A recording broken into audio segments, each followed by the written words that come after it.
जो सबसे साधारण रिसोर्स है वही पकड़ लो ना, खाना, भोजन।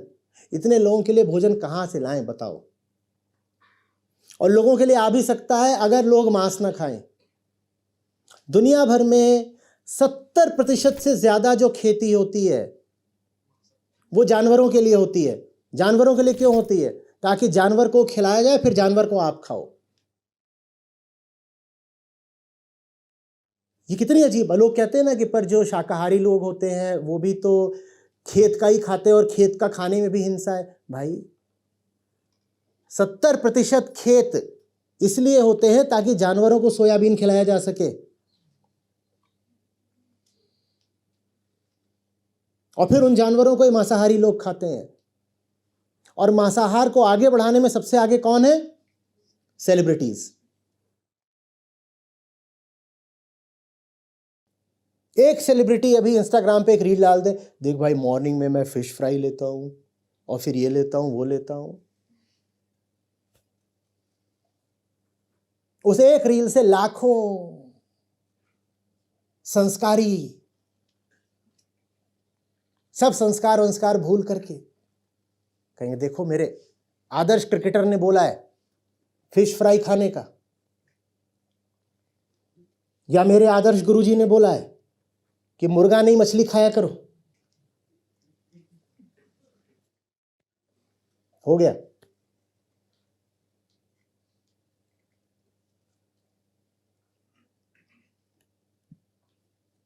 हम जो कहते हैं कि जब भारत आजाद हुआ था तो आधे से ज्यादा लोग ऐसे थे जो शुद्ध शाकाहारी, शुद्ध शाकाहारी इस अर्थ में कि मांस नहीं खाते थे, लैक्टो वेजिटेरियन। वो संख्या घट करके 20% पे आ गई। क्यों ऐसा हुआ? काफी बड़ा रोल तो इसमें सेलिब्रिटीज का ही है। भाई भाई आपने इतनी मसल्स कैसे बनाई, भाई आपकी बॉडी कैसे बनी? दिखा रहे अपने हाथ से काटा है, इतना सारा वहां बकरा रखा हुआ है, भाई ने अपने हाथ से काटा है।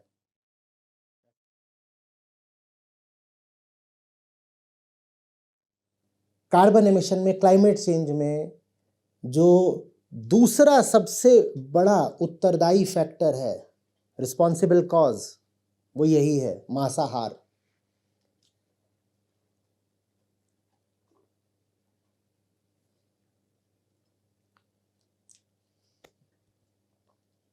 पूरा एक पैकेज है।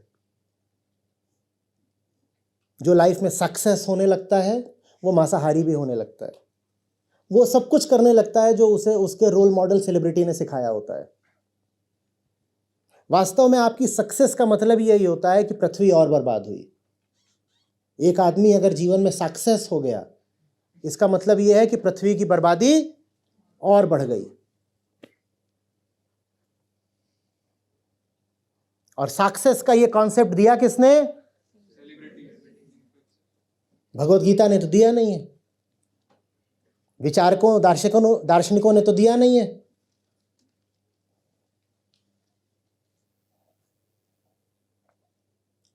कृष्ण से, बुद्ध से आकर पूछोगे सक्सेस माने क्या, तो वो तो नहीं बताएंगे।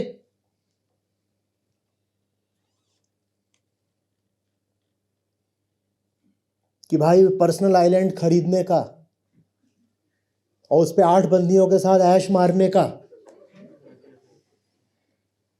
नोट उड़ाने का, रुपीज नहीं डॉलर, इसको सक्सेस बोलने का। कोई समझदार आदमी तो ऐसी बात करेगा नहीं, पर आपसे ऐसी बात खूब करी गई है और आपने ये बात मान भी ली है। यही है क्लाइमेट चेंज। क्लाइमेट चेंज बहुत छोटा हल्का शब्द हो गया। Climate catastrophe, impending total annihilation.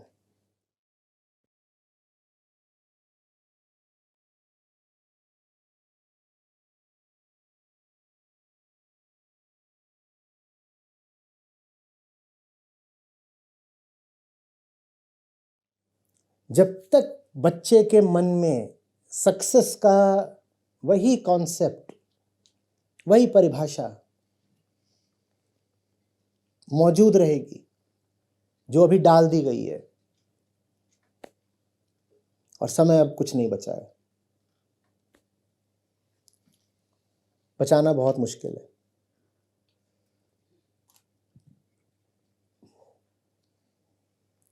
जो सबसे नालायक लोग हो सकते थे, हमने उनको सर पे चढ़ा लिया और पूज रहे हैं उनको। मनोरंजन में, उद्योग में, राजनीति में, हर क्षेत्र में सबसे ज्यादा जो नालायक हो सकते थे वही एकदम सर्वे सर्वा बनकर बैठ गए और हम उनका अनुगमन कर रहे हैं। हमें भी इन्हीं के जैसा बनना है।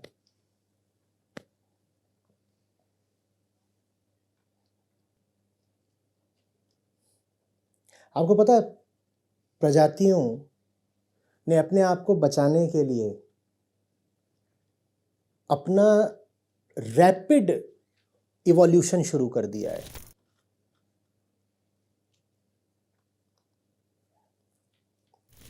फिर अभी शोध हुआ था, मेढक की प्रजातियां, उन्होंने अपना रंग बदल लिया है। एक काला मेढक हुआ करता था, वो गोरा हो गया। बताओ क्यों? उन प्रजातियों के पास तो फिर भी एक क्षमता है कि वो अपने आप को बचा सकती हैं। Among all species, the human species is one of the most vulnerable ones. हमारे पास प्राकृतिक रूप से अपने आप को बचा पाने की क्षमता अब नहीं बची है। दूसरी स्पीशीज कुछ जुगाड़ करके अपने आप को बचा लेंगे। कोई धरती के नीचे और गहरे घुस जाएगा, कोई चट्टानों के बीच में घुसकर अपनी एक नई व्यवस्था बना लेगा, कोई कुछ करेगा, कोई कुछ करेगा। सब नहीं बचेंगे, उसमें से भी 1-8% ही बचेंगे। पर मनुष्य क्या करेगा? हम बुद्धि के अलावा विश्व की, संसार की बहुत कमजोर प्रजातियों में से हैं। बस एक बुद्धि बल है हमारे पास। ये शरीर बहुत ज्यादा कमजोर है। 8-10 प्रजातियों के बच्चे ले लीजिए जो पैदा हुए हो, और मनुष्य का बच्चा ले लीजिए जो पैदा हुआ है, सबसे ज्यादा कई कई कई गुना ज्यादा देखभाल की जरूरत किसको पड़ती है? कभी देखा है गाय के बछड़ा होता है, वो कितनी देर में खड़ा हो जाता है? कितनी देर में? 1 महीना, 1 हफ्ता, 24 घंटा। और मनुष्य का बच्चा खड़ा होने में कितना समय लगाता है? हम इतने ज्यादा कमजोर हैं।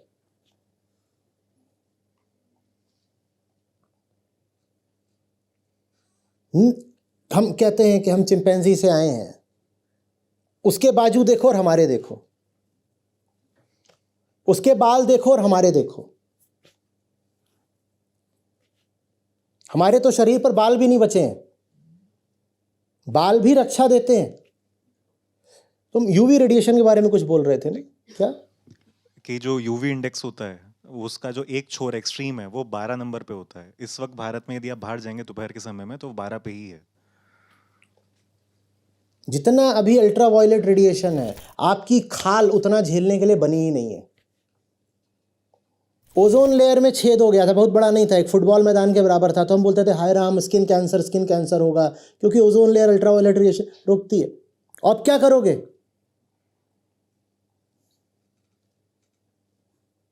ये जो सनस्क्रीन वगैरह लगाते हो, इसकी कोई कीमत नहीं, ये नहीं रोक पाएगा।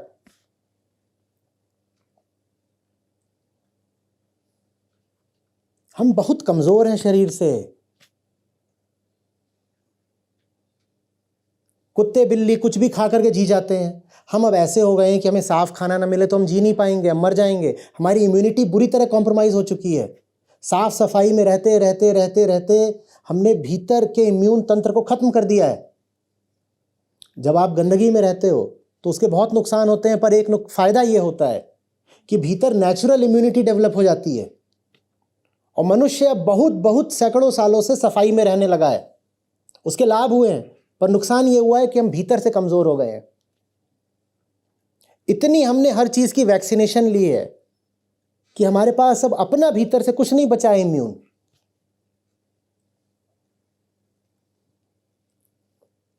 कैसे जियोगे?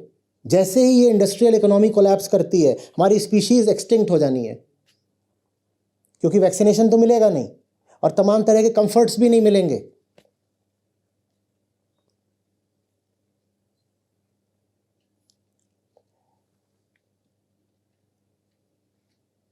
दुनिया की 35% आबादी इस समय दवाइयों पर आश्रित है,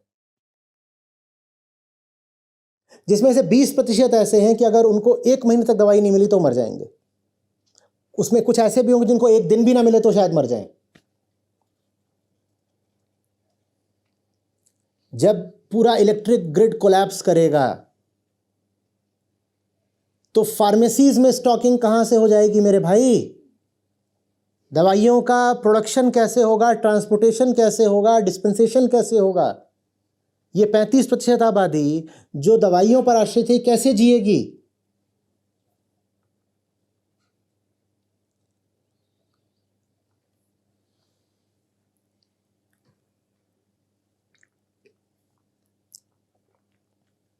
और सेलिब्रिटीज नहीं मरने वाले जल्दी, वो सबका क्रियाक्रम करके जाएंगे।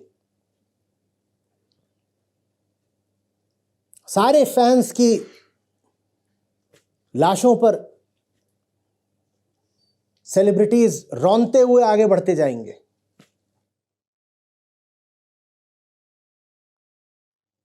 जो भी कोई इस समय क्लाइमेट डिजास्टर की बात ना कर रहा हो, सिर्फ उसका बॉयकॉट नहीं करो, उसको जितने तरीकों से गिरा सकते हो गिराओ।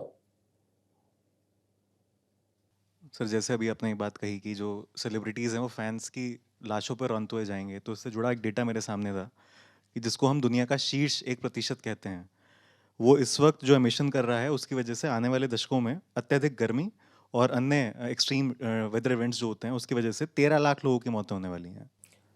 दुनिया के जो ये टॉप 1% एमिटर्स हैं, ये 13 लाख मौतों के जिम्मेदार हैं, लेकिन इन पर कोई एफआईआर नहीं होगी।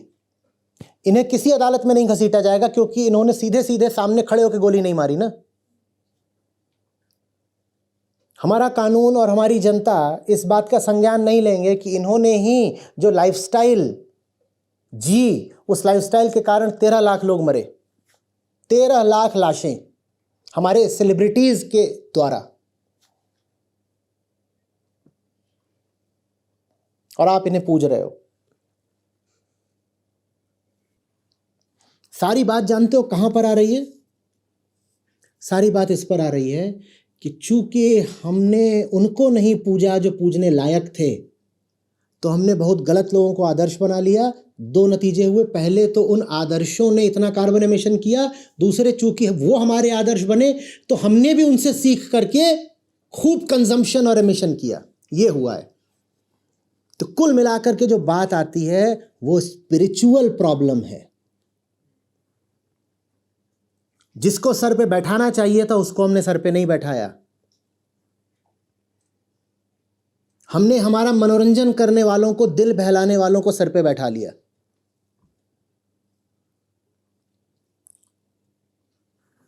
हमने ये नहीं देखा कि किसका बोध कितना है, किसकी चेतना कितनी है, उसको सर पे बैठाएं। हमने ये देखा कि किसका बैंक बैलेंस कितना, उसको हमने सर पे बैठा लिया।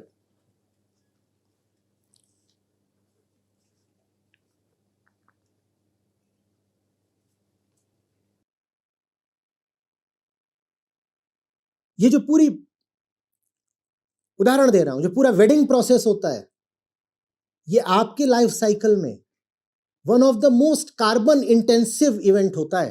ये आप जानते हो? एक आम आदमी की जिंदगी में ये जो पूरा वेडिंग का प्रोसेस होता है, one of the most carbon intensive event होता है, एपिसोड। और ये सेलिब्रिटीज अपने लड़कों की 4-4 बार प्री वेडिंग करते हैं। इन्होंने ही तो आपको सिखाया ना ये सब। धूम मचाओ, रंग जमाओ। पहले तो इन्होंने खुद जबरदस्त कंजम्पशन और एमिशन करा, और वो चीज इन्होंने आम आदमी को भी सिखा दी। आम आदमी के सपनों में वो चीज आती है अब कि मुझे भी वैसी ही वेडिंग करनी है।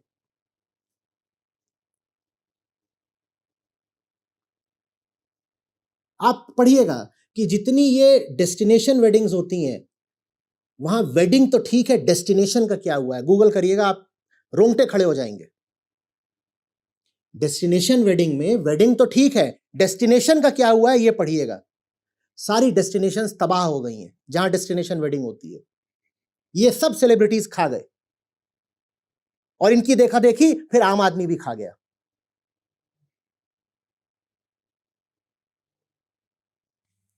सर आज से ये शायद 4 साल पहले का एक उदाहरण है। साउथ अफ्रीका के गुप्ता ब्रदर्स थे जो ओली आए थे अपने बच्चों की शादी के लिए। तो उन्होंने 200 करोड़ की शादी करी और 200 करोड़ की शादी के पीछे वो 24,000 किलो का कूड़ा छोड़ के गए थे ओली में। मैं बिल्कुल यही उदाहरण मेरे दिमाग में था, मैं बोलने ही वाला था। और उसके बाद वहाँ के ग्रामीणों ने शायद उस पर कुछ कार्रवाई भी करने की कोशिश की, जी। कुछ हुआ था, वो बात थोड़ी आगे भी बढ़ी थी।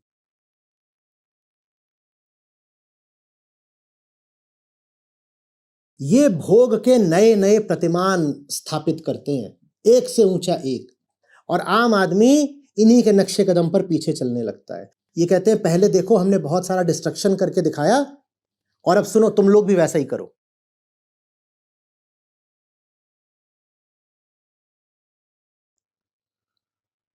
आप लोग यहां बैठे हो ना, आपका कार्बन एमिशन बहुत ज्यादा नहीं है। आपकी गलती ये नहीं है कि आप बहुत कंजम्पशन करते हो। आप जितने यहां सब लोग बैठे हुए हो वहां से लेकर यहां तक, हम में से किसी का भी अनसस्टेनेबल कार्बन एमिशन नहीं है। हमारी चूक, हमारी भूल, हमारा गुनाह वहां नहीं है कि हम खुद एमिशन कर रहे हैं। जानते हो हमारा गुनाह क्या है? हमारा गुनाह यह है कि हमने उनको सपोर्ट कर रखा है जो एमिशन कर रहे हैं। हम नहीं एमिशन कर रहे, पर हमने उनको सपोर्ट कर रखा है जो एमिशन कर रहे हैं।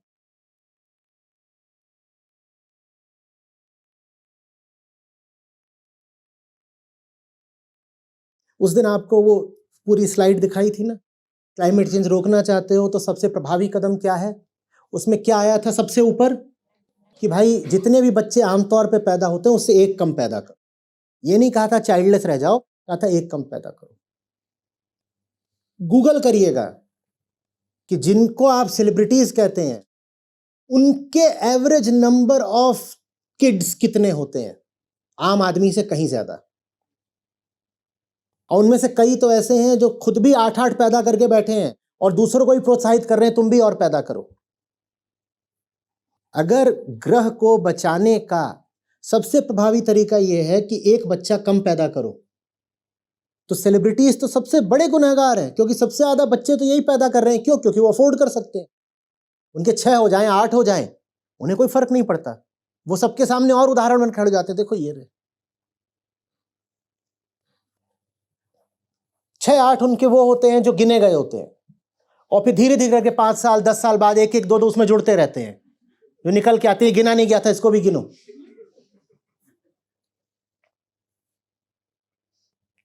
आपका गुनाह यह है कि आपने मूर्खों को यहां बैठा लिया,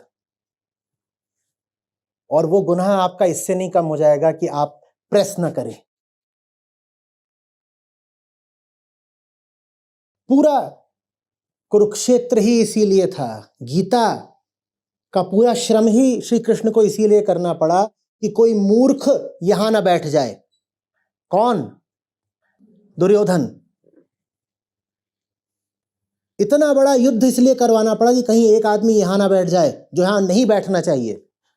और हमने एक नहीं लाखों दुर्योधनों को यहां बैठा रखा है। जिसको यहां बैठा रखा हो वही दुर्योधन। दुर्योधन के अलावा हम किसी को यहां बैठाते ही नहीं। सर एक तथ्य और था जो मुझे भी थोड़ी ना पहले ही पता चला कि वायु प्रदूषण में देखा गया कि दुनिया की जो 100 सबसे ज्यादा प्रदूषित शहर हैं उसके 99 जो हैं वो एशिया में हैं और 99 में से 83 भारत में है। बच्चा लोग बजाओ ताली, ये तो दिल खुश हो गया अपना। बिल्कुल देखा, एक ने तो। किसके फैन हो भाई? कौन सी सेलिब्रिटी के? 100 में से 99 दुनिया के सबसे प्रदूषित शहर भारत में हैं, एशिया में है, एशिया में है। और और 83 भारत 99 में से 83 भारत में है। और टॉप 10 में से 9 वो भी भारत में है। वो भी भारत में है। और आपके ज्यादातर सेलिब्रिटी जिनको आप पूजते हो वो भारत में कम से कम समय बिताना चाहते हैं। कईयों के पास विदेश में बड़े बड़े मैंशंस हैं, वो वहीं पड़े रहते हैं। वो थोड़ी भारत जैसे गंदे और प्रदूषित और भीड़ भाड़ वाले देश में हमारे आपके साथ रहेंगे।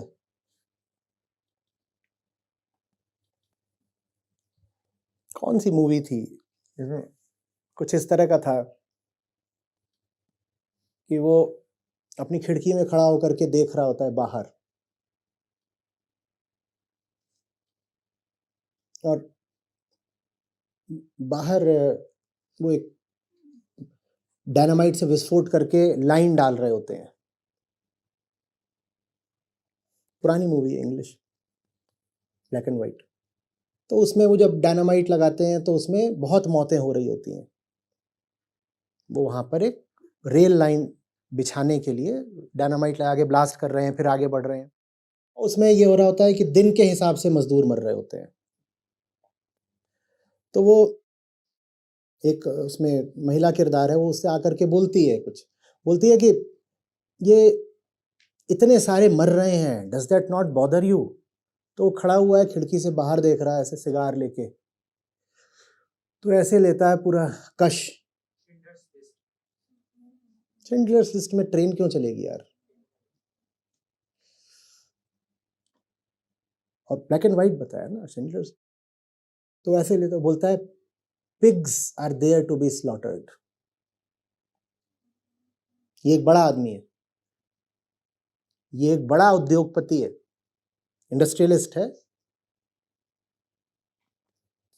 इसकी बहुत सारी क्या है, रेल लाइंस हैं, रेलवेज हैं। यूएस में प्राइवेटाइज्ड होती है, वहाँ प्राइवेट ओनरशिप होती है इनकी भी। तो वो डलवा रहा है नई एक, और वो उसको आकर कहती है कि पर इतने सारे मर रहे हैं इसमें। तो बोलता है pigs exist to be slaughtered. एक सेलिब्रिटी की नजर में आम आदमी ये होते हैं, पिग्स। ये है ही किस लिए? मरने के लिए। मरने दो इन्हें, मर भी जाएंगे तो क्या हो जाएगा, इनकी जिंदगी की क्या कीमत है, मरने दो इन्हें।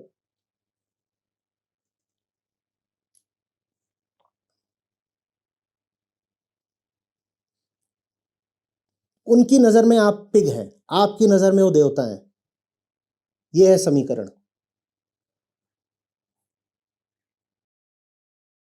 और कुछ? आप इसको देखो और सोचो कि हम उसके लिए क्या दुनिया छोड़ने वाले हैं। एक 8 डिग्री बढ़ गया है तो हम उसकी बात कर रहे हैं। 4-5 डिग्री में क्या करने वाले हैं? फिर कुछ करने से थोड़ी ही होगा।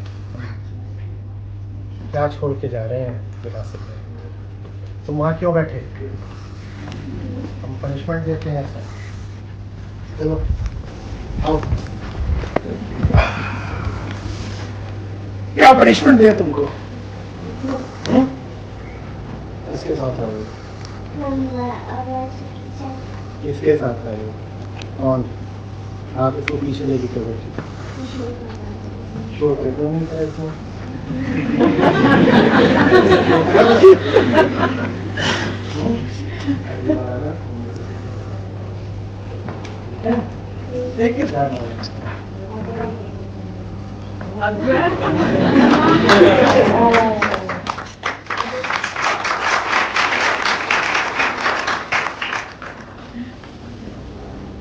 के लिए तो